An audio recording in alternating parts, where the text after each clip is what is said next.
Hello, I'm Elias Baritone, canine tail expert, and today we are taking a look at Dog's Life, which is currently on Kickstarter. So this will be a preview of a prototype copy. On Kickstarter right now you can get a Dog's Life with more dogs than are available in this prototype copy, and obviously some changes through stretch goals and things like that, but the core gameplay will remain the same. So let's take a look at that gameplay. In A Dog's Life you have up to 6 players, and they all take one of these great little miniature dogs. They almost look like toys, and they will take a starting place which is randomly assigned by these cards. So let's say that my starting place is the dig. Let's make it something we can actually see. The playground. Where's that? Oh, he's already there. The caravan. So I will start there. The other dogs are set up. You also get a dog board which keeps track of your hunger. You start at 4. When it gets to 0, you're so hungry that you fall asleep and get caught by the dog catcher and end up in the pound, which is illustrated up here. And you have a piddle token, which is really important. Your mouth is empty. Your mouth can hold newspapers or bones. In A Dog's Life, you want to be the first dog to bury a number of bones. The way you get bones are by visiting various locations on the board. Red locations are restaurants where you can go and beg. The blue location is where you can pick up a newspaper to deliver to a green location. Yellow locations are your dens, and you can also search through trash cans to potentially find bones or food. Other things on the board are water fountains where you can fill up your piddle, and lampposts where you can piddle. Piddling is important because another dog cannot move through your piddle. They have to end their turn there, and then if they want to remove that from the board, they need to piddle over your piddle, which is great fun if you're a kid. The player board will tell you exactly how many actions you get, and basically almost everything takes an action point. So I could just move 8 spaces if I wanted. Well, let's say on this go I move 1, 2, 3, beg at a restaurant, and the way you determine what you get from a restaurant is from your own pack of cards, deck of cards. They're uniquely illustrated on the back, but the other sides are all no, they are a little bit different because some dogs are better at fighting than others. So it just depends which dog you've got as to your chances for certain things. And you will flip it over, and it has 6 squares which basically give you all the results. So had I gone to a trash can first, I would have been a sad puppy. Had I completed a newspaper delivery, I would have got 3 food. If I'd have been next to the dog catcher, he would have caught me. If I'd have tried to escape the pound, I would have escaped. And in a fight, I would have had 1 strength. I'm at a restaurant, so I get a bone and I take that and I put it in my mouth on my player board, and now to bank that I need to bury it. If I get in a fight or end up going to the pound, I drop anything in my mouth and it goes on a board where it can be picked up. So I've done 1, 2, 3, 4, 5, search a trash can. This one goes to a discard pile, flip over the next one, look at the trash can. I get 2 food. At the start of my go, my food should have gone down 1, so I can top that back up. And then I'm going to head back home because I want to bury this bone. 6, 7, and I'm actually going to pee here, taking it off my player board and putting it there to stop this dog coming up and fighting me and trying to, well, he will be able to fight me, but if I drop the bone, he'll have to stop before he can pick that up.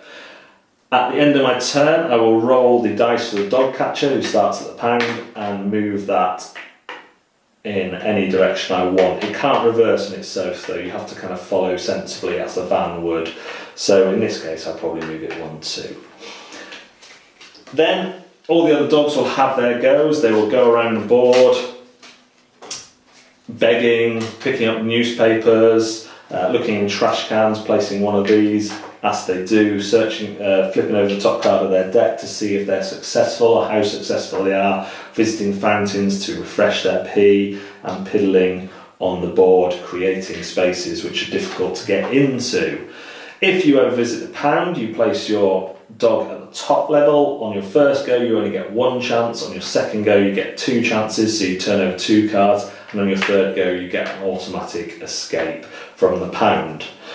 Newspapers are quite cool because they work in an interesting way. When you go to the newspaper stand, you pick up a newspaper token, you secretly look on the back, and you will have a number that you have to deliver to, which is indicated by these red things. So I'll have to get to this house to deliver that paper, and then I turn over a card for a reward.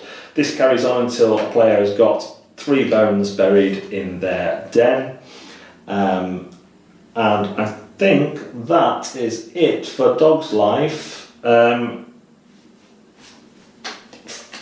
Let's have a look. Delivery, dog catcher. Yeah, so if the dog catcher lands exactly on you on his turn or adjacent to you, there's a chance he will catch you. If he lands on you, it's an instant capture. If he lands adjacent to you, you will turn over. Fights basically are when you are adjacent and you would compare paws basically. If it's a draw, nothing happens. Otherwise, the one with most paws wins. Dogs are unique to the degree that they have, they're either stronger or have more action points, or better at searching and that sort of thing. So there is a uniqueness to the dogs. That is about it for A Dog's Life. So, A Dog's Life is clearly a family game. Right from the off, this is not one that I would play on game night with my adult group. There's just not quite enough to it for that.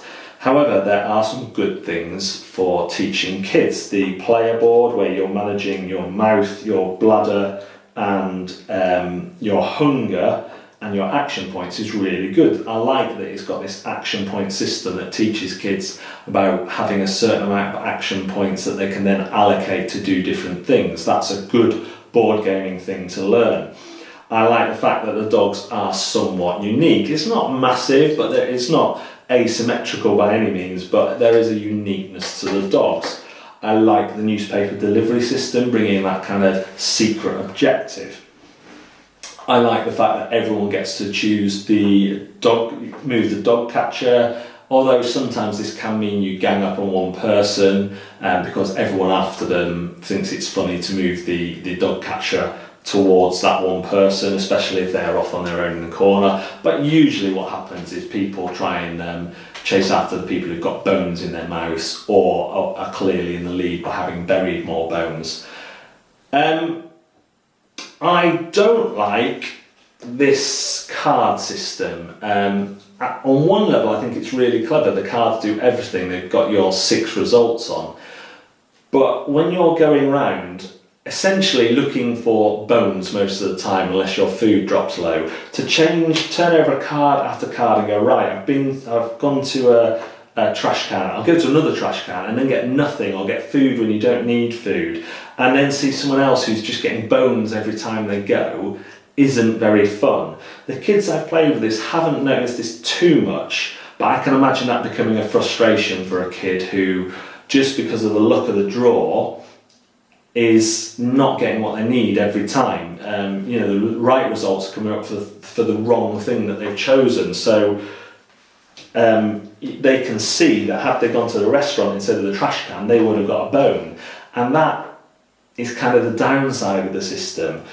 Kids who are wily enough to realise that they've made the wrong decision, that's quite frustrating. Whereas if they'd just gone to a dustbin and rolled a dice, everyone had unique dices for the results, then at least they wouldn't have known what they could have won, to quote a well-known English quiz show of yonder years. So I really struggled with this card system, and it initially seemed quite clever to me. This is a good one for families. It introduces a lot of themes. If you think your children will be alright with that system, it's definitely worth a punt. There's more dogs in the Kickstarter version than we got here, but the dog models are good, the car model is good, the components are good. The game works. You're basically running around a board, searching, trying to stop other people with your piddle, searching for bones, and then racing to bury them first. And you can interfere with other players through piddle and the dog catcher, basically, and fighting. It wouldn't earn a place in my collection. I think my son is 7 years old, but I have perhaps spoilt him with more gamery games like Mechs vs Minions, his Potion Explosion. His preferred style is Dexterity, and really silly games where you're kind of doing charade style stuff. So this one didn't win him over from that style of things, and he would always prefer to play those over something like this. So it's not a direct criticism of the game, just this style of game is less interesting to him, and therefore it won't go in my collection. Like I say, my biggest complaint is this card. This card system, I think, creates more frustration than it does cleverness, ultimately. So that is A Dog's Life. Intimidation factor very low. The rulebook is clear and succinct, and there is fun to be had here. Although I will say that playing at 2 to 3 players is not as interesting because there's just less happening on the board. Less P to block your routes, less other dogs, less interesting movements from the dog catcher, and 5 and 6 players for me does play too longer than I want a family game to play. So for me, this is a bang-on 4-player game. If you have a family of 4, then you're going to get a lot of merit out of this. If you have a family of 3, maybe one person play 2 dogs, or you each take turns playing the kind of the 4th dog, just so there's enough interest on the board. So Dog's Life is on Kickstarter now. We like it, we don't love it. That's what we've got to say about the game today. Thanks very much for watching. This has been Board, Deck and Dice, and we'll see you next time. Woof.